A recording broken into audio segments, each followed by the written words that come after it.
L'éditorial du Figaro. Le non-choix syrien par Philippe Gély. Débarrassée du tyran Assad, la Syrie va-t-elle devenir un havre de paix dans lequel se presseront de retourner quelques 6 millions de réfugiés, dont plus d'1 million en Europe ayant fui une décennie de guerre? Poser la question, c'est déjà y répondre.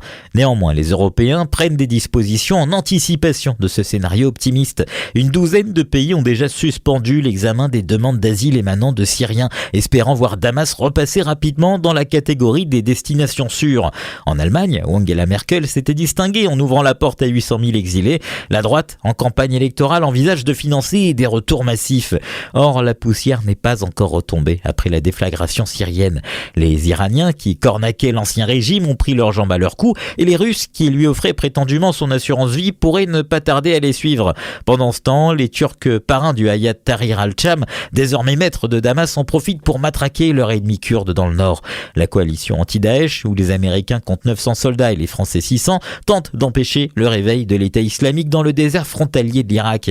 Et Israël, soucieux que les armes lourdes d'Assad, en particulier son arsenal chimique, ne finissent pas entre les mains des islamistes, pilonne partout les infrastructures militaires, franchissant même la ligne de démarcation au nord du Golan.